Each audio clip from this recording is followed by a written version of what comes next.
10 tahun Pak Jokowi memimpin, satu kali pun beta tidak pernah melihat Pak Jokowi secara langsung. Hmm. 10 tahun Pak Jokowi memimpin, satu kali pun beta tidak pernah melihat Pak Jokowi secara langsung. Jadi beta bisa bilang bahwa antara Pak Tom Lembong dengan Frit Alorboy lebih berpengaruh. Jadi kalau misalnya mau bilang kriminalisasi, mau menjadikan target, buat apa Pak Jokowi harus jadikan Tom Lembong target? Mending langsung sekalian ke Anies. Toh untuk targetkan Anies banyak jalan. Bila perlu kita buat sampai negara ini tagoyang. Benar-benar tagoyang. Karena apa? Karena kita rakyat ini sudah muak, benar-benar muak dengan DPR. Masa RUU perampasan aset yang sudah diajukan bertahun-tahun saja tidak digubris. Giliran pemaksulan Gibran langsung mau ditanggapi.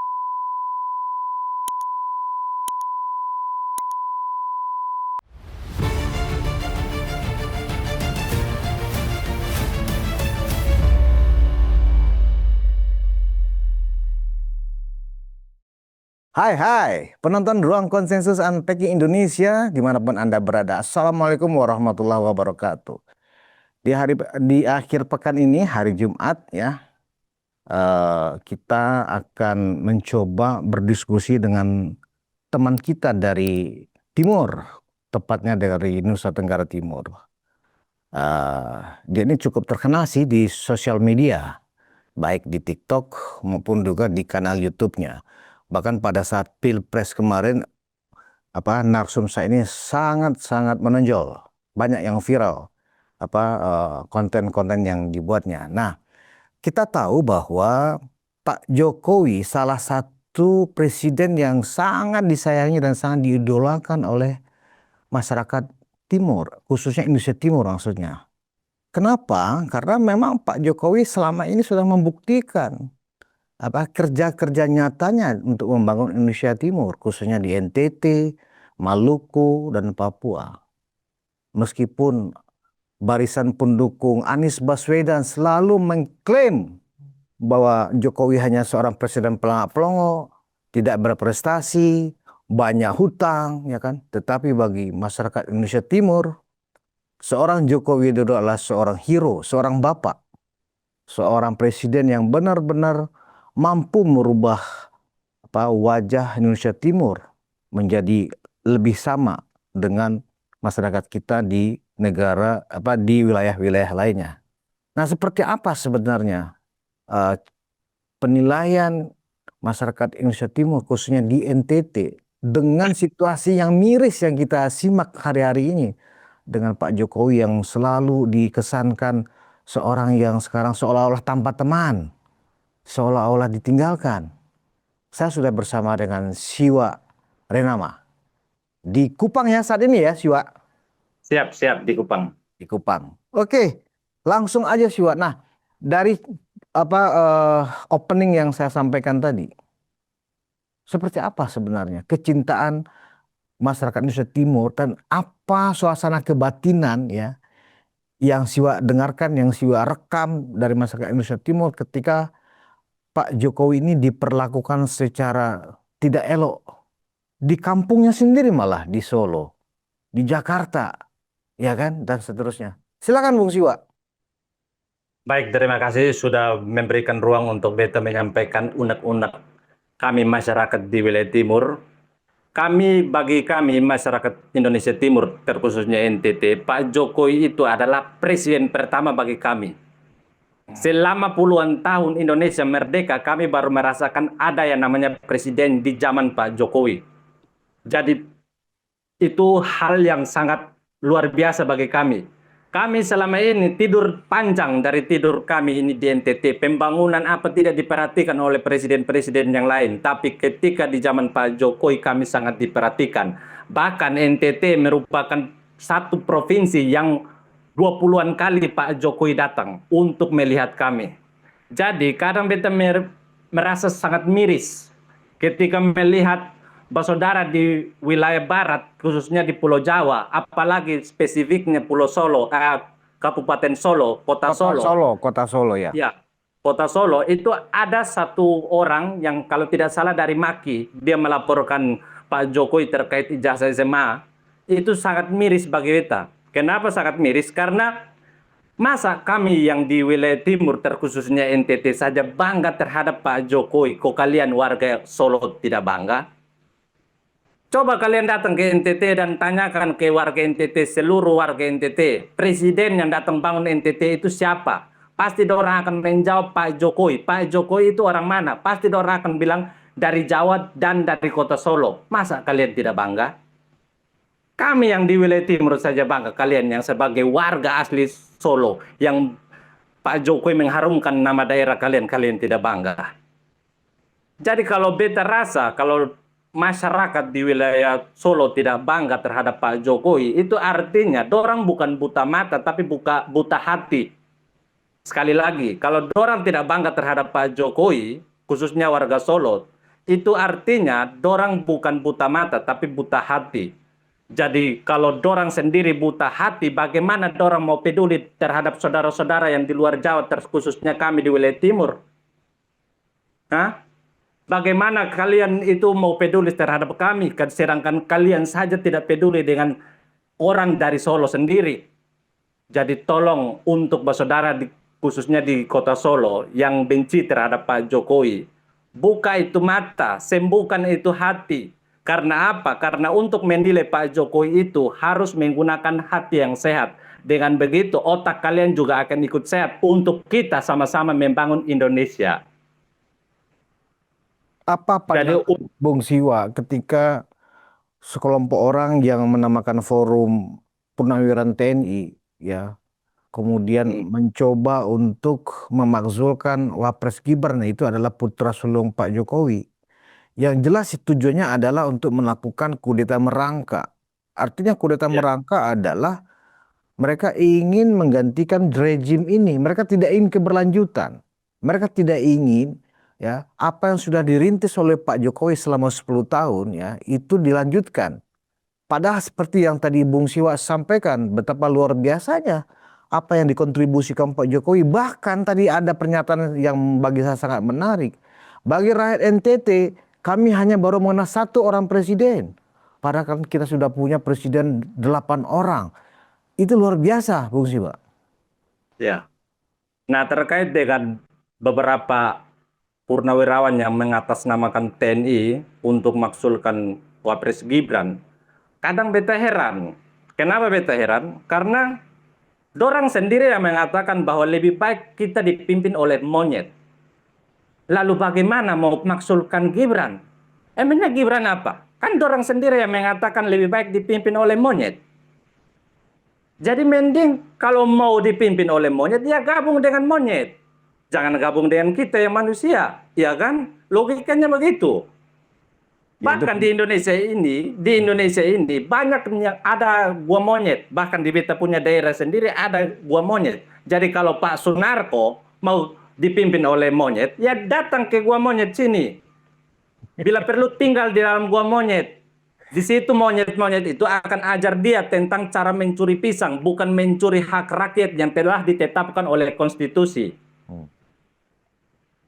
Jadi kalau misalnya dorang ingin menghambat pembangunan-pembangunan yang telah dibangunkan oleh Pak Jokowi, terus gunanya apa NKRI? Dorang sendiri TNI itu digaji oleh rakyat untuk menjaga kedaulatan NKRI. Dan supaya kalian purnawirawan di Jakarta sana tahu, NTT ini adalah tempat lahirnya Pancasila. Sekali lagi, NTT ini adalah tempat lahirnya Pancasila. Lalu kalian sebagai TNI yang mau merongrong itu, kami bertahan selama puluhan tahun tidak diperhatikan, kami tetap berdiri di NKRI ini karena NTT adalah tempat lahirnya Pancasila. Kalau tidak kita sudah pisah. Lalu ketika ada seorang presiden yang benar-benar tulus membangun, melihat dan memperhatikan kami, kok kalian buat diri macam kalian yang pegang ini negara. Emangnya kemarin kalian yang pilih itu Wapres Gibran? Kita capek-capek ke TPS, kita rela tahan lapar, rela tinggalkan pekerjaan, rela dari pagi sampai malam. Bahkan beta tanggal 14 Februari itu, beta tidak ada di Kupang karena tanggal 13 Februari 2024 itu beta ada di Kota Atambua, perbatasan dengan antara Timor Leste dan Indonesia. Nah, dari Atambua ke Kupang itu jaraknya 5 jam. Bayangkan, beta harus menempuh jarak 5 jam untuk sampai ke Kupang demi mencoblos Gibran. Lalu masa ketika beta sudah mencoblos, terus beta dipaksa untuk membiayai semua anggaran pemaksulan itu. Kenapa beta bilang membiayai? Karena proses rapat dari DPR, MK hingga MPR itu pakai biaya. Negara harus kasih keluar anggaran dan itu uang rakyat. Jadi ibaratnya kita rakyat sudah beli rumah dengan keringat sendiri. Setelah kita sudah punya rumah, hasil keringat kita sendiri, kita dipaksa untuk menyewa eksavator. Ketika terjadi penggusuran, kita dipaksa untuk menyewa eksavator untuk menggusur rumah kita sendiri. Lalu itu konyol tidak? Kan konyol, masa kita sudah capek-capek pilih terus kita yang dipaksa bayar anggaran biaya pemaksulan? Makanya beta bilang, minta maaf, beta bilang, Pak Sunarko itu dia mengeluarkan statement sangat mudah, seolah-olah keluar suara dari akar-akar rumput sawah yang ada di tubuh dia. Padahal untuk maksulkan Wapres Gibran itu tidak mudah. Kenapa beta bilang tidak mudah? Karena satu, terkait pemaksulan presiden dan wakil presiden itu, satu, wakil presiden harus memiliki kesalahan yang fatal. Itu tertera dalam undang-undang seperti korupsi, suap dan sebagainya. Kedua, harus melalui proses tahap yang panjang. Tahapan pertama harus melalui DPR, di mana untuk DPR harus mengadakan rapat paripurna dalam pemaksulan itu, DPR, anggota DPR yang ikut rapat harus 2/3 anggota DPR dari jumlah kursi. Dari 2/3 itu harus disetujui oleh 2/3 yang hadir. Artinya apa? Artinya kalau misalnya jumlah kursi saat ini 580, maka yang hadir itu harus 380-an. Dari 380-an anggota yang hadir itu harus mendapat persetujuan dari 258 anggota. Lalu apakah itu bisa? Atau coba kita berandai-andai, katakanlah itu bisa. Terus lanjut ke tahapan kedua ke MK. Sampai di MK, apakah gampang? Tidak semudah itu, Ferguso. Kenapa tidak semudah itu? Iya, tidak semudah itu. Kenapa tidak semudah itu? Karena MK harus meneliti, MK harus memberikan keputusan, dan MK harus membuat bukti atau mencari bukti kesalahan yang benar-benar dilakukan oleh Gibran. Bukan cuma itu, MK harus berhadapan dengan berbagai argumen dan perdebatan yang sengit, baik itu dari dalam MK sendiri maupun dari luar MK. Jadi untuk maksulkan Wapres Gibran itu tidak semudah cukur kumis. Ya, jadi Pak Saudara silakan tafsirkan siapapun kumis silakan. Nah, sampai di situ sangat sulit. Tapi cobalah kita berandai-andai, katakanlah di MK juga setuju, lanjut lagi ke MPR yang punya wewenang untuk maksulkan presiden dan wakil presiden. Nah, sampai di MPR bukan berarti DPR sudah setuju dan MK sudah setuju langsung MPR setuju. Tidak. Kenapa tidak? Karena MPR harus melakukan rapat paripurna yang mana itu harus dihadiri oleh anggota sebanyak 3/4 anggota. Dari 3/4 anggota itu harus mendapat persetujuan dari 2/3 anggota. Lalu apakah itu mudah? Itu tidak mudah dan itu semua membutuhkan proses waktu yang sangat lama dan membutuhkan proses tahapan yang sangat banyak, bahkan membutuhkan anggaran yang sangat besar dan anggaran itu dipakai untuk rapat. Lalu masa uang rakyat dipakai untuk rapat dengan cuma-cuma? Kan konyol. Jadi manusia-manusia yang memaksulkan itu tuh orang-orang tolol yang sudah bikin kita susah, makin bikin susah lagi. Jika proses politiknya berjalan ya, proses politik di DPR, MPR, ke MK itu berjalan, apa yang Bung bayangkan dengan reaksi dari masyarakat Indonesia bagian timur, khususnya NTT? Nah itu, beta sudah pikir dari dulu. Beta sudah pikir dari dulu. Yang beta pikirkan, beta akan ajak seluruh rakyat Indonesia, bukan saja dari NTT, terkhususnya rakyat yang telah memilih Prabowo Gibran, untuk jangan mau dibodohi. Kenapa jangan mau dibodohi? Karena kita sudah capek-capek memilih paket Prabowo Gibran. Jadi kalau misalnya DPR mau mengadakan rapat untuk maksulkan Gibran, maka beta mengajak rakyat untuk kita kacau besar. Hmm. Kita buat perang dengan DPR. Bila perlu, kita buat sampai negara ini tagoyang. Benar-benar tagoyang. Karena apa? Karena kita rakyat ini sudah muak, benar-benar muak dengan DPR. Masa RUU perampasan aset yang sudah diajukan bertahun-tahun saja tidak digubris. Giliran pemaksulan Gibran langsung mau ditanggapi. Bagaimana kita tidak buat itu DPR menyala? Jadi silakan bayangkan kalau beta bilang menyala itu DPR nanti. Nah, Bung Siwa, kan ada beberapa eh, anggota DPR RI yang berasal dari Nusa Tenggara Timur dari sejumlah partai tentunya. Apakah Ya. pernah ada semacam diskusi atau audiensi mereka datang ke Kupang misalnya, kemudian menerima masyarakat, apa komentar dan apa tanggapan masyarakat dan apa sikap masyarakat jika memang ya sebagian besar fraksi di DPR memang berniat mengutak-atik atau ingin mencoba-coba ya. Ya namanya mencoba-coba kan pasti sudah ada hitungan-hitungan yang mereka ambil kan begitu. Itu gimana reaksi teman-teman di sana, Bung Siwa? Kalau misalnya ada anggota DPR dari NTT yang mewakili dari NTT juga ikut mengambil bagian dalam pemaksulan itu, Hmm? maka kami rakyat NTT yang akan maksulkan dorang dari kursi empuk DPR. Hmm. Dengan misalnya tidak akan memilih dia lagi gitu maksudnya. Tidak, dengan berbagai cara Hmm. yang Gimana? kami rakyat punya.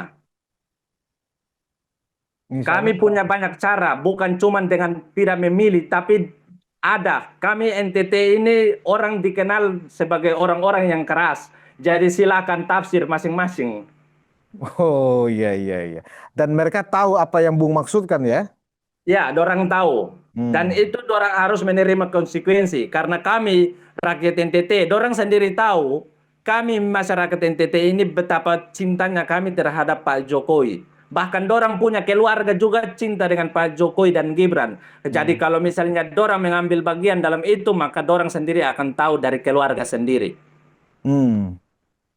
Ya, nah, Bung Siwa, NTT itu kan memang secara kondisi daerah yang cukup daerah kering ya, daerah Ya, kering, di mana padahal kondisi secara mata pencarian lebih dari 90% masyarakat Nusa Tenggara Timur kan hidup dari bertani, ya kan? ya, Nah, ya, di era 10 tahun Pak Jokowi, saya punya banyak catatan berapa bendungan yang sudah dibangun, berapa jembatan yang sudah dibangun, ya kan? Itu benar-benar sudah dirasakan manfaatnya belum oleh masyarakat NTT? Apa yang sudah dikerjakan secara tulus oleh Pak Jokowi, ya kan? Dengan memakan anggaran triliunan barangkali. Seperti apa, ya. Bu? Kondisinya sekarang? Ya, baik. Untuk pembangunan semacam bendungan itu, Pak Jokowi bukan cuma bangun bendungan baru sebanyak 6 bendungan, Hmm. tapi bendungan-bendungan lama yang sudah ada di NTT itu direnovasi di zaman Pak Jokowi. Hmm. Bukan cuma bendungan baru, tapi bendungan yang lama pun direnovasi. Bahkan embung, ada ratusan embung dibangun baru. Hmm. Nah, itu semua, atau kalau misalnya ditanya bilang manfaatnya seperti apa? Contoh sederhana, kita kalau lihat berita tahun 2000-an, yang 2003, 2005, 2004, itu kasus kekeringan di NTT itu sangat ngeri, sangat marak. Tapi coba lihat berita sekarang, apakah terjadi kekeringan di NTT? Hmm. Sesimpel itu. Jadi kalau mau bilang manfaat, manfaatnya sangat banyak. Bahkan kemarin pilkada gubernur November itu ada Hmm. seorang kandidat dari Partai Banteng berusaha menyindir Pak Jokowi terkait Hmm. dengan bendungan-bendungan itu. Airnya apa? Airnya dekeok. Ya, airnya dekeok. Karena apa? Karena masa Pak Jokowi sudah kasih hati dia minta jantung? Emangnya Pak Jokowi yang kepala daerah di sini? Heeh, heeh. Terus putra-putra NTT ini buat apa? Makanya beta sering kesampaikan di pejabat-pejabat NTT sini. Yang bangun NTT ini bukan putra NTT tapi Pak Jokowi. Beta sering sampaikan ke pejabat-pejabat ini supaya tahu diri dorang. Yang bangun NTT ini bukan putra NTT. Orang Jawa dari Solo. Nama Pak Jokowi. Seperti apa kerinduan masyarakat NTT kepada Pak Jokowi yang sekarang banyak menghadapi masalah yang tidak ditimbulkan oleh dirinya sendiri, tapi sengaja dicari-cari oleh orang-orang yang memang sakit hati dengan Pak Jokowi, Bung? Kerinduan kami terkait dengan bertemu dengan Pak Jokowi apa bagaimana? Iya, seperti apa rasa kerinduan masyarakat NTT yang rasanya mungkin apakah tidak senang atau merasa geram Pak Jokowi diperlakukan, misalnya dalam kasus ijazah palsu, ya kan gitu loh. Bahkan ada yang Baik. datang ke rumah Pak Jokowi demo, ya kan, adili Jokowi, gantung Jokowi. Apa rasa suasana hati ibu-ibu, emak-emak, bapak-bapak yang ada di sawah-sawah di NTT ketika melihat berita itu? Ya, untuk kerinduan terhadap Pak Jokowi terkait terutama tentang kasih, Mhm. itu masyarakat NTT bisa dilihat mereka meluapkan pada Gibran. Dua Oh, kali oke. Gibran datang, itu masyarakat full menyambut Gibran seperti menyambut Pak Jokowi. Ah. Bisa dilihat betapa cintanya masyarakat terhadap Pak Jokowi itu diturunkan pada Pak Gibran. Bahkan Pak Gibran sendiri pernah mengupload video di TikToknya dan menulis dengan caption NTT saya akan kembali. Oh. Apa? Artinya dia mendapat sambutan, dia merasa mendapat sambutan seperti yang dilakukan masyarakat NTT terhadap Pak Jokowi. Mhm. Minta maaf, minum dulu Pak ya. Iya, iya, iya, silakan. Iya, biar semangat ini ngobrolnya. Gaspol soalnya. NTT saya akan kembali ya. Ya, Gibran sendiri yang menulis di TikToknya dengan caption NTT saya akan kembali. Mhm. Artinya apa? Artinya dia tahu bahwa dia mendapat sambutan seperti rakyat NTT lakukan terhadap Pak Jokowi. Nah, Mhm. terkait dengan rasa sakit masyarakat NTT yang dilakukan oleh para kaum sakit hati lalat politik terhadap Pak Jokowi di Jawa sana, itu masyarakat NTT sangat sakit. Hmm. Bahkan bahkan beberapa hari ini ada banyak video-video yang viral khusus NTT itu dari anak SD. Anak SD membuat parodi yang Hmm. mana anak SD pulang, terus ibunya tanya mana rapotnya, terus anak ini bilang masih ditahan Pak Roy Suryo pakai penelitian. Apakah itu tidak malu? Oh, segitunya sampai anak SD Begitunya gitu ya. anak SD pun lakukan itu. Hmm. Ibu tanya pada anaknya yang baru pulang sekolah pakai baju merah putih. Mana rapot kamu? Dia bilang apa? Dia bilang rapotnya masih ditahan Pak Roy Suryo pakai penelitian. Apakah itu tidak malu? Seorang pakar dibuat anak SD seperti itu. Harga diri di mana? Mhm. Masa negara lain sudah bicara bulan Mars, kita hanya bicara Pak ijazah, ijazah, ijazah. Terus profesor di Indonesia ini buat apa? Itu sangat memalukan. Jadi kalau bisa alihkan semua universitas ternama di Jawa sana pindah ke kami wilayah timur supaya kita baku lihat mana yang lebih cerdas. Iya, iya. Nah, Jadi sakit hati kami ini sangat luar biasa melihat tingkah-tingkah para lalat politik di sana. mhm. Ya memang ada beberapa orang aktivis yang tampil terdepan ya, Bung Siwa, teman-teman dari NTT ya. Mungkin Bung kenal seperti misalnya Sylvester Matutina, kemudian juga ada kawan Kristianto Yenoni, ya kan, ada juga kawan Fris Alorboy, ya kan, termasuk Ajo Anda, Siwa. Nah, artinya apa? Ya, memang masyarakat Timur begitu pasang badan loh untuk mengamankan dan membela kehormatan Pak Jokowi. Apakah itu memang sesuatu yang memang real ya, bukan dibuat-buat itu ya, Bung ya? Real.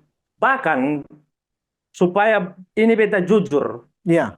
10 tahun Pak Jokowi memimpin, satu kali pun beta tidak pernah melihat Pak Jokowi secara langsung. Hmm. 10 tahun Pak Jokowi memimpin, satu kali pun beta tidak pernah melihat Pak Jokowi secara langsung.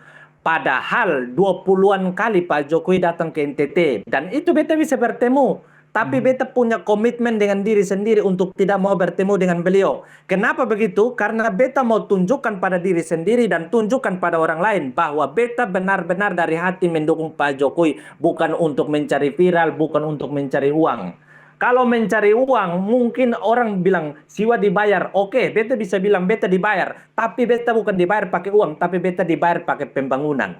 Dan itu Hmm. triliunan. Bisa dipakai bukan cuma di beta punya generasi, tapi generasi turun-temurun. Begitu. Ya, Bung Siwa, kan sekarang pemerintahnya itu kan dipimpin oleh Pak Prabowo ya, bersama Wapres Gibran. Apakah Anda merasa ketika hampir 9 bulan atau anggap 10 bulan ya pemerintahan baru ini berjalan, langsung ada perbedaan perlakuan perhatian pemerintah pusat kepada NTT dibanding di era Pak Jokowi, atau justru lebih bagus saat ini? Gimana, Bung? Nah, ini beta dari hati sedikit agak mau bilang kecewa juga. Beta masih tahan. Ini belum waktunya. Bom-bom ini belum waktunya beta luapkan. Karena beta Hmm. masih perhatikan bahwa Pak Prabowo ini masih menjaga. Dia belum mau menunjukkan secara frontal. Hmm. Artinya dia masih memberikan yang hati-hati. Jadi kalau misalnya ada yang mengatakan bahwa Pak Prabowo kok berbeda dengan Pak Jokowi, tidak membela Pak Jokowi, oke lah itu orang punya pendapat. Tapi beta belum mau menyentuh ranah situ. Nah terkait dengan untuk perhatian terhadap NTT, kalau bilang perhatian mungkin pasti ada perbedaan. Karena menurut beta begini, Pak Jokowi itu adalah seorang pemimpin yang berkantornya di rakyat. Karena beta punya pandangan tersendiri, yaitu pemimpin yang baik itu adalah pemimpin yang bukan berkantor di gedung mewah dan bukan pemimpin yang berkantor di tengah rakyat elit, tapi pemimpin yang berkantor di tengah rakyat jelata. Karena apa? Karena ketika pemimpin berkantor di tengah rakyat jelata, maka di situ seorang pemimpin akan tahu masalah bangsa yang sesungguhnya. Jadi ketika Pak Jokowi sering datang ke NTT, dia tahu keluhan rakyat NTT.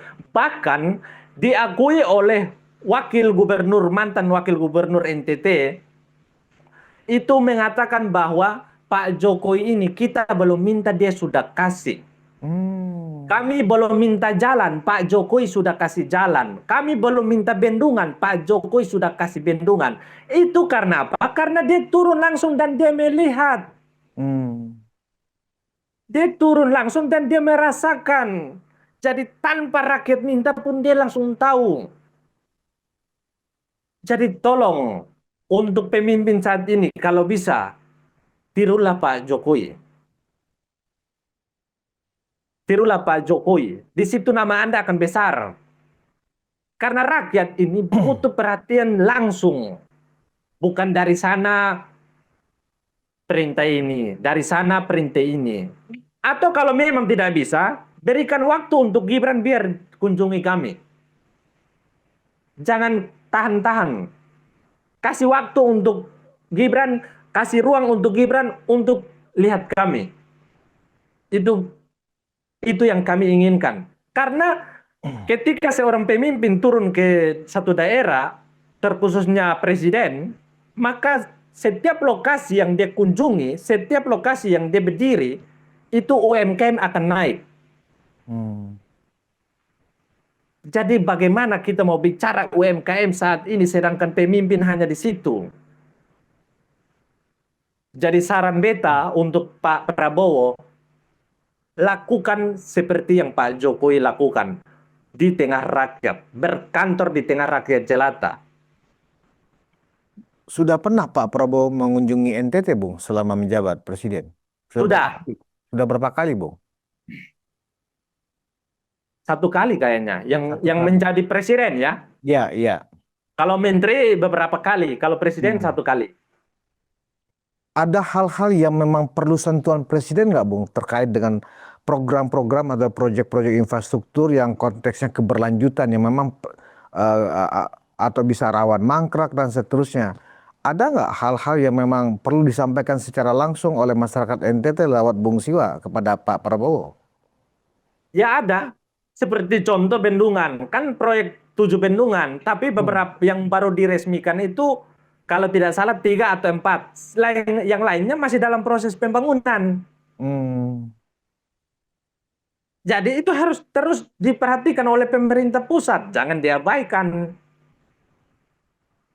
Terus seperti seperti apa apa jalan-jalan, terus yang menuju ke perbatasan. Ada di NTT ini ada 5 pintu gerbang menuju ke Timor Leste. Ya. Nah, satu itu belum, masih dalam dia punya tahapan pembangunan jalan.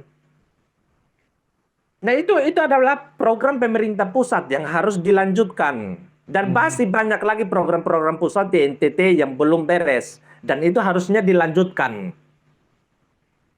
Apa mungkin itu sudah dikoordinasikan dengan Mas Wapres kali ya? Karena kan kita baru-baru ini mendengar memang ada penugasan dari Presiden kepada Mas Wapres untuk secara khusus melakukan pengawasan dan koordinasi untuk membangun Papua khususnya. Nah, memang saran itu kemudian perintah itu kemudian diberikan semacam tambahan-tambahan, jangan hanya Papua, tetapi termasuk seluruh Indonesia Timur, Papua, Maluku, Nusa Tenggara begitu. Nah, Bung kira-kira sepakat nggak bahwa itu memang harus diperluas tugas Mas Wapres dari Presiden itu untuk nggak hanya Papua tetapi juga untuk Indonesia Timur secara lebih umumnya gitu.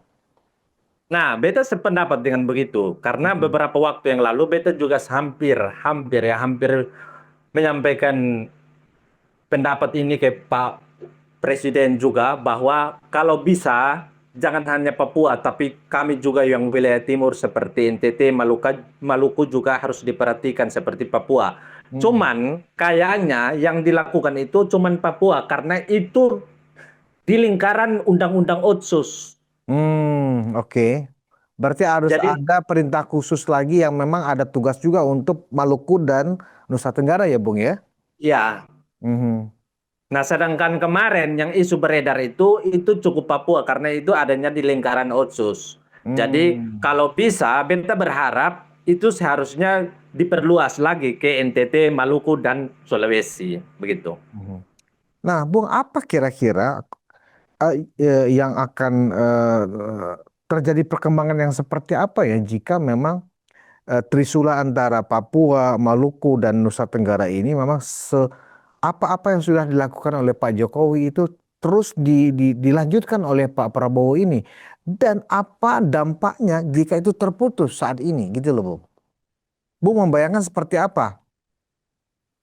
Nah, beta banyak juga, kadang juga beta berpikir untuk hal yang lebih parah, tapi beta Mm-mm. berusaha untuk berpikir positif. Mm-mm. Karena kenapa beta sampai bisa berpikir positif? Karena beta melihat IKN. Pak IKN. Jokowi rela Pak Jokowi rela dicaci dimaki untuk memindahkan ibu kota ke Kalimantan Timur. Di Mm-mm. tengah-tengah Indonesia ada juga masyarakat Papua yang meminta untuk IKN pindah ke Papua, tapi Pak Jokowi tidak mau. Kenapa Pak Jokowi tidak mau? Pak Jokowi mau menunjukkan satu keadilan di negara ini, di Mm-mm. mana IKN itu ditempatkan di Kalimantan Timur yang berada tengah-tengah Indonesia. Jadi dia bukan hanya barat sentris atau jauh sentris tapi juga timur sentris. Jadi dia merata. Jadi pembangunan bukan hanya menyangkut dengan jauh sentris tapi Indonesia sentris. Di situ beta optimis bahwa ke depan mungkin saat ini belum ada pergerakan yang signifikan, tapi kami di sini selalu berdoa untuk pemimpin, entah dia mau pemimpin siapapun, meskipun bukan Pak Jokowi, kami selalu panjatkan doa untuk pemimpin itu untuk memimpin bangsa ini dengan baik. Jadi meskipun kami baru merasakan adanya pemimpin presiden di zaman Pak Jokowi, tapi kami memberkati dan berdoa untuk pemimpin-pemimpin sebelumnya. Jadi kami berusaha optimis, tidak mau berpikir yang berlebihan ini nanti hancur, pisah atau apa, kami tidak mau berpikir sampai di situ. Iya, iya, iya. Nah, Bung Siwa, kita sekarang geser ke tentang bagaimana proses-proses politik yang mencoba untuk mendegradasi ya, menjelek-jelekan, kemudian membuat seolah-olah Pak Jokowi ini kemudian lama-lama hilang dalam pembicaraan politik di tanah air. Proses pemakzulan Gibran itulah bagian dari salah satunya, dan juga yang paling seru adalah tentang ijazah palsu ini gitu. Nah, padahal Pak Jokowi tidak pernah mengembar-gemborkan tentang pentingnya ijazah itu. Bagi beliau adalah bagaimana bekerja untuk rakyat. Gitu loh. Nah, di tengah desakan atas nama demokrasi, atas nama keadilan, ya kan, sekelompok orang yang oleh sahabat Bung Siwa sendiri, oleh Yen Oni, ya kan, orang-orang itu ya, barisan pendukung Anies Baswedan itu ya, seolah-olah melihat bahwa Pak Jokowi sudah membohongi rakyat. Pak Jokowi ternyata mendaftar dengan ijazah palsu. Dan sekarang mereka merasa ya, ketika proses hukumnya sudah akan selesai, karena sebentar lagi mungkin mereka akan diumumkan sebagai tersangka, tetapi kemudian dibangun lagi framing seolah-olah mereka itu dikriminalisasi, Bu. Ya, seolah-olah dikriminalisasi karena mereka menganggap Pak Jokowi masih punya power, masih punya kekuasaan. Lagi-lagi Pak Jokowi sebagai kambing hitamnya. Bagaimana Bung bisa menjelaskan ini? Nah, beta ini kadang lucu juga dengan ini para lalat politik, karena orang menggunakan istilah apapun makanannya, minumnya teh, titit-titit, ya. Nah, itu orang menggunakan istilah itu, apapun masalahnya di negara ini, salahnya Pak Jokowi. Nah, kenapa bisa sampai begitu? Itu fakta terjadi. Beta ambil contoh. Pak Bambang Tri pernah mengatakan bahwa dia kesal terhadap Pak Jokowi karena ketika dia keluar dari penjara, istrinya hamil. Dia salahkan Pak Jokowi ketika istrinya hamil. Padahal yang dekat dengan istrinya adalah Egy Sujana, Amin Rais, Rizal Padilla. Dorang yang lebih tahu seluk-beluk istrinya Bambang Tri. Lalu apakah boleh beta menuduh dorang itu manusia-manusia bejat yang hamilkan istrinya Bambang Tri? Karena menurut Roy CS itu, ketika dorang menuduh ijazah Pak Jokowi, maka Pak Jokowi yang harus membuktikan. Jadi kalau ketika beta menuduh dorang yang menghamili istrinya Bambang Tri, apakah dorang yang harus buktikan? Logika sederhana begini saja, anak SD harusnya paham. Sudah paham, lalu masa seorang Abraham Samad tidak paham sehingga mengatakan bahwa laporan Pak Jokowi terhadap para lalat politik itu melanggar hukum, melanggar konstitusi karena terkait dengan kebebasan berpendapat. Konstitusi kita itu menjamin kebebasan berpendapat, bukan menjamin kebebasan memfitnah. Iya, iya, iya. Jadi sangat dangkal kalau bisa mengatakan bahwa Pak Jokowi masih punya power. Kalau Pak Jokowi masih punya power, tidak pakai perlu lapor ke polisi tentang ijazah ini. Namanya hilang. Langsung hilang. Ya kan? Iya, Kalau Pak iya. Jokowi masih punya power, logikanya begitu. Kalau misalnya Pak Jokowi punya power, ya lenyapkan. Maksulkan orang ke liang kubur. Selesai. Buat apa Pak Jokowi harus capek-capek ditanya sampai 3 jam oleh polisi? Jadi sangat dangkal dorang itu yang kadang beta juga pernah lihat satu video, Pak, Ya. beberapa waktu yang lalu, ada seorang ibu, dia melakukan orasi di demo. Mm-mm. Dia di situ dia mengungkapkan bahwa suaminya menceraikan dia. Lucunya dia salahkan Pak Jokowi. Jadi negara ini dengan iya Pak, sumpah dia salahkan Pak Jokowi terkait suaminya menceraikan dia. Jadi sangat sangat lucu di negara ini terdapat para lalat politik yang dangkal bicara intimidasi. Lalu intimidasi itu apa? Intimidasi itu dalam Kamus Besar Bahasa Indonesia itu adalah satu tindakan yang dibuat untuk menakut-nakuti. Tujuannya memaksa orang lain untuk berbuat sesuatu. Lalu yang intimidasi siapa? Yang intimidasi Pak Jokowi untuk mengatakan bahwa ijazahnya palsu siapa? Kok malah playing victim? Dorang yang intimidasi, bahkan dorang sendiri yang mengintimidasi dirinya sendiri. Sekarang giliran sudah di depan pintu Hotel Pardeo kok jadi panik. Mhm. Lalu kalau beta lihat juga kemarin itu Abraham Samad koar-koar saya akan lawan sampai titik darah Mhm. penghabisan. Darahnya akan habis di penjara. Iya, iya, iya. Ya, darahnya akan habis di penjara. Dia akan lawan sampai titik darah penghabisan. Iya, habis di penjara. Jadi bereskan itu lalat-lalat politik yang mengais-ngais sampah mencari senjata yang ada dorang kasih keluar bukan senjata yang mematikan malah pistol air. Kan lucu. Cari senjata yang berkelas sedikit masa ini pistol air macam ijazah palsu kan konyol. Jadi beta sangat miris seperti yang tadi beta sampaikan terkait dengan anak-anak SD di sini memparodikan terkait dengan ijazah dorang punya rapot ditahan oleh Roy Suryo. Itu satu satu sindiran yang kalau misalnya orang punya urat malu itu harusnya malu. Tapi sayangnya Roy Suryo urat malunya sudah putus. Entah digigit oleh nenek Tifa atau apa saya tidak tahu. Iya. Ya. Nah, memang perlawanan Abraham Samad ini kan agak ramai diberitakan media ya hari-hari ini, Bung Siwa. Seolah-olah Abraham Samad ini lupa bahwa ada jejak digital yang dia mungkin lupa ya sudah beredar bagaimana dia bagian dari memprovokasi yang menghasut tentang ketidakbenaran bahwa Pak Jokowi benar sudah menipu masyarakat dengan mendaftar dengan ijazah palsu. Makanya sekarang dia merasa bahwa ketika namanya terdaftar atau tercatat sebagai orang yang dilaporkan ya telah melakukan pencemaran nama baik, dia merasa itu pembungkaman. Karena Hmm. menurut Abraham Samad ini hanyalah bentuk kritik dari para aktivis. Menurut Bung itu benar apa salah itu penyertaan Abraham Samad ini? Makanya tadi kita sampaikan, Abraham Samad itu cemen. Dia tidak bisa membedakan mana kritik, mana memfitnah. Mhm. Mana kritik, mana menghina, mana kebebasan berpendapat, dan mana menyampaikan narasi dengan berbasis data. Itu tuh yang dia bawa-bawa konstitusi menjamin pendapat dari Roy Suryo. Sejak kapan konstitusi menjamin memfitnah? Yang dilakukan Roy Suryo itu memfitnah, bahkan ada ancaman, bahkan dorang geruduk rumahnya Pak Jokowi.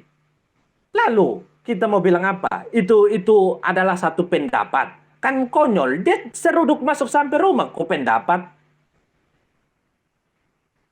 Jadi sudah ketemukan saya dengan Abraham Samad, kita debat, biar beta mau lihat dia punya pintar sampai mana. Iya, masa seorang calon wakil presiden meskipun gagal berpikir dangkal macam sumur resapan lagi. Lucu lucunya lagi beta kemarin juga Pak sempat lihat Mhm. di satu satu podcast itu channel YouTube-nya bernama ini beta plesetkan ya. Itu Iya. satu podcast apa nama kanal YouTube-nya Keadilan Radio.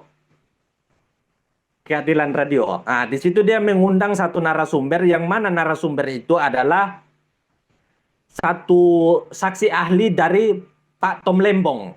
Oke. Nah, dia mengatakan bahwa Pak Tom Lembong ini divonis penjara karena kriminalisasi dari Pak Jokowi. Nah, maksudnya dia dikriminalisasi karena Pak Tom Lembong ini menjadi tim suksesnya Pak Anies. Lah, bagaimana mau kriminalisasi Pak Tom Lembong hanya mau menghambat Pak Anies jadi presiden? Dia bilang, bahkan kalau kita lihat media saat ini, banyak orang yang mengatakan bahwa masa cuman gara-gara jadi tim sukses Pak Tom Lembong di penjara, masa hanya untuk menghambat Pak Anies Pak Tom Lembong di penjara. Masa kita logika saja begini, Pak Tom Lembong itu punya pengaruh apa? Pak Tom Lembong dengan Frit Alorboy lebih pengaruh. Kenapa kita bilang begitu? Karena Frit Alorboy bisa cari suara. Sedangkan Pak Tom Lembong cari apa? Jadi kita bisa bilang bahwa antara Pak Tom Lembong dengan Frit Alorboy lebih berpengaruh. Jadi kalau misalnya mau bilang kriminalisasi, mau menjadikan target, buat apa Pak Jokowi harus jadikan Tom Lembong target? Mending langsung sekalian ke Anies. Toh untuk targetkan Anies banyak jalan. Ada Formula E, ada Bansos, ada lem Aibon, ada proyek helm untuk anak SD. Masih banyak lagi. Lalu masa mau mencegah unta berjalan lewat cacing? Masa mau mencegah Anies jadi presiden lewat Tom Lembong? Jadi menurut beta berpikir seperti yang mengatakan bahwa Tom Lembong dikriminalisasi karena mencegah Anies jadi presiden itu adalah pemikiran yang sangat dangkal macam sumur resapan. Bahkan bukan cuma dangkal tapi pemikiran itu adalah pemikiran yang berputar-putar macam angin cari KTP. Jadi memang kalau kita lihat, kita runut ya Bung ya, orang-orang yang memang nggak bisa move on akibat kalah pada saat Pilpres 2024 itu malah sebagian besar ya, itu memang Iya. dari barisan Anies Baswedan. Apalagi barisan sakit hati dari ormas-ormas terlarang yang sudah yang dibubarkan oleh Presiden Jokowi pada saat itu. Dan juga kita tidak bisa memungkiri bahwa ex-HTI, ex-FPI banyak ada di barisan Anies Baswedan, banyak ada di barisan orang-orang yang mendorong Roy Suryo, Rismon, Rizal Fadila ya, untuk terus ya membangun framing-framing, membangun drama-drama untuk memposisikan bahwa benar mereka adalah seorang aktivis, seorang pejuang ya kan, karena mereka yakin UGM terlibat dalam memasukkan data-data sehingga ijazah Pak Jokowi seolah-olah asli padahal palsu. Begitu loh, Bung. Memang sangat menyedihkan. Padahal satu institusi besar di negara ini yang bernama UGM sudah menyatakan bahwa itu asli. Entah kalau misalnya itu palsu, maka itu kalau seandainya dalam tanda kutip itu palsu, maka salahnya UGM bukan Pak Jokowi. Kenapa yang diserang Pak Jokowi? Kan yang keluarkan UGM. Lalu kenapa salahkan Pak Jokowi? Nah sekarang UGM sendiri sudah menyatakan bahwa itu asli dikeluarkan oleh UGM. Terus ini profesor gadungan, doktor gadungan, Tifat itu tidak lulus. Terus siapa lagi? Rismon itu penipu dari Jepang. Orang yang menuduh itu adalah para pemilik ijazah palsu. Orang penuduh itu adalah para pemilik gelar-gelar palsu, bahkan punya otak palsu. Kalau kita melihat jejak digital itu Pak Profesor Egy Sujana mengatakan bahwa semua saksi tidak pernah melihat ijazahnya Pak Jokowi. Artinya ijazah Pak Jokowi tidak ada. Nah logika seperti itu beta balik. Beta tidak pernah melihat otaknya Egy Sujana. Artinya Egy Sujana tidak punya otak. Beta tidak pernah melihat otaknya Rismon Sianipar. Artinya Rismon Sianipar tidak punya otak. Beta tidak pernah melihat otaknya Amin Rais, Roy Suryo, Dr. Tifa, dan semua para baser penikmat hoax ijazah palsu. Artinya dorang semua tidak punya otak. Jadi kalau dorang merasa punya otak, maka ambil kapak bacok kepala masing-masing dan tunjukkan otak itu ke publik. Kalau dorang tidak mampu tunjukkan, maka beta bisa bilang bahwa dorang semua tidak punya otak. Kalaupun ada, maka beta bisa pastikan 99,99% dorang punya otak palsu. Lalu apakah harus begitu? Ini keren juga logika dan analogi yang Bung sampaikan ini.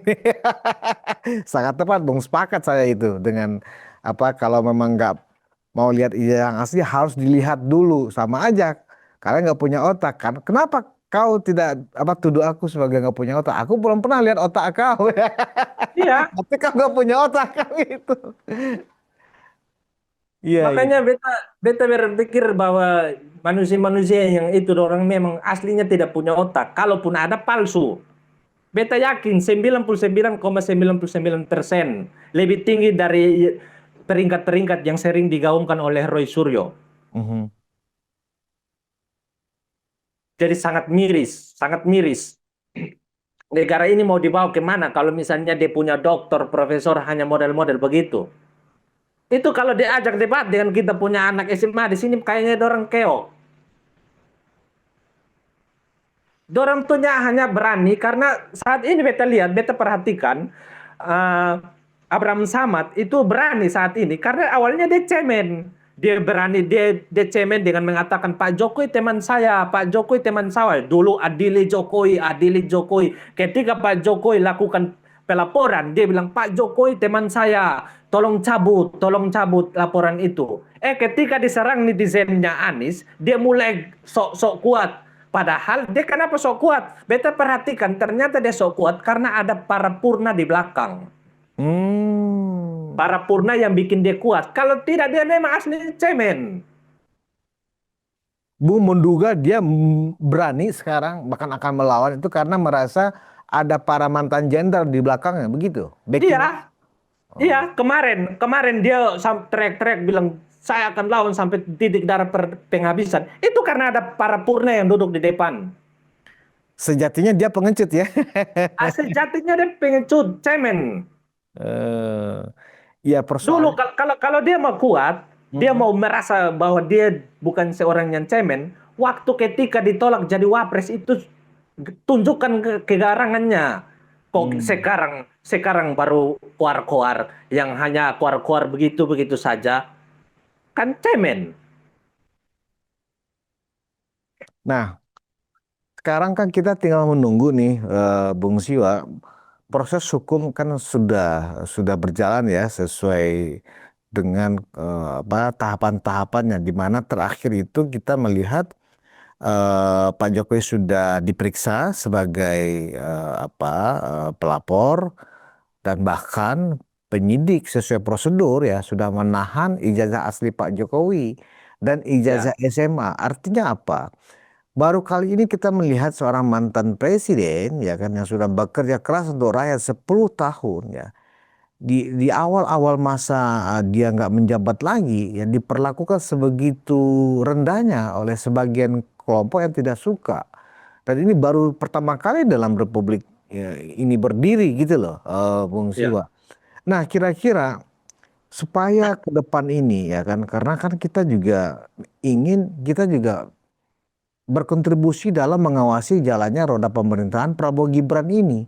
Energi masyarakat ya, termasuk juga energi Bung Siwa ya, tidak banyak tergerus oleh isu-isu remeh-temeh seperti pemakzulan, ijazah palsu, dan seterusnya. Padahal kita melihat sekarang ada hal-hal yang sangat urgent juga untuk kita perhatikan. Di mana sekarang banyak pengangguran, ya kan? Pertumbuhan ekonomi juga sudah di bawah 5%. Nah, masalahnya ketika kita membahas ini, publik sudah tidak perlu mendengar karena mereka sedang memperhatikan kemana arah dari ijazah palsu ini.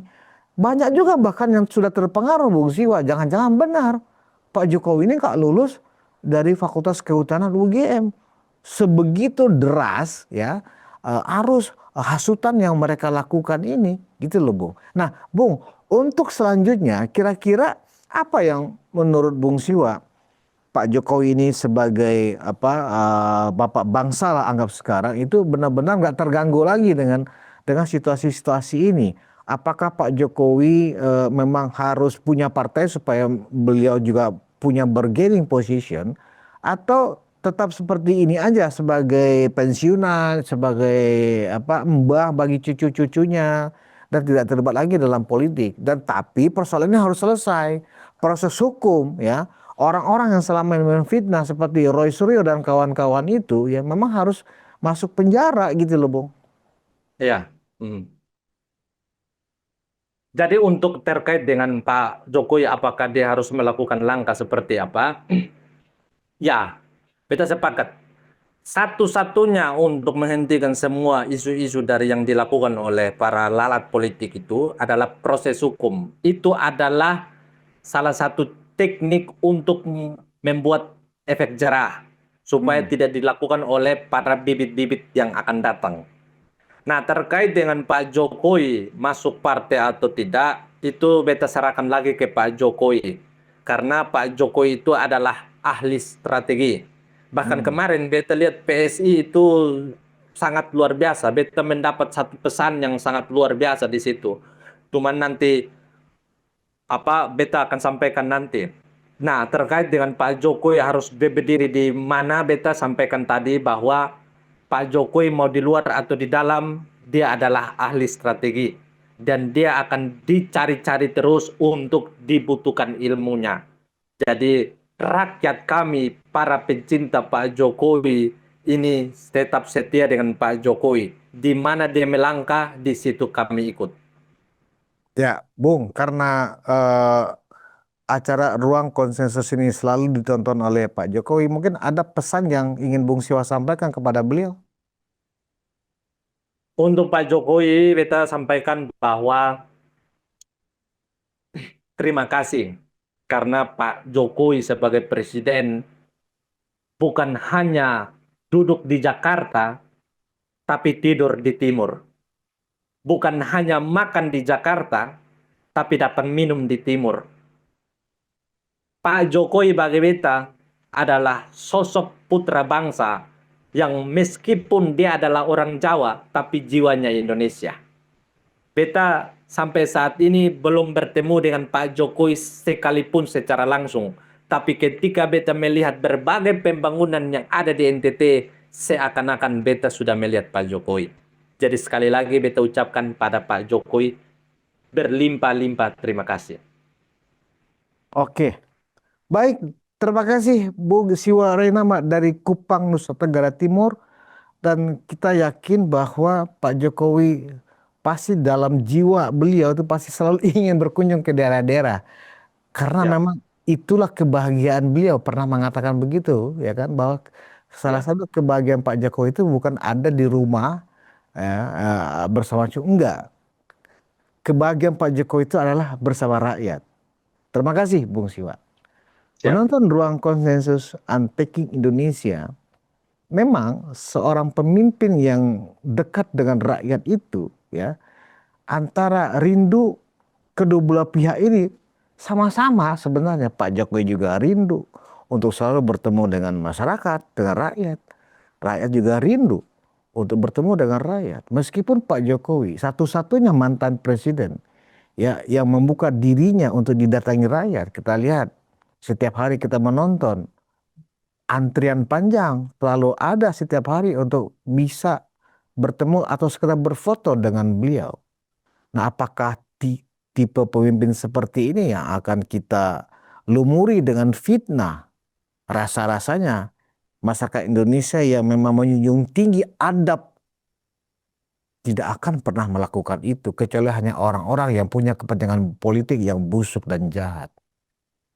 Demikian dulu dari saya, Budi Sumaruf Priang, anak Solo Mulyono, bukan ternak onta gurun Sahara. Kita bertemu di episode selanjutnya. Terima kasih atas perhatian Anda. Wassalamualaikum warahmatullahi wabarakatuh.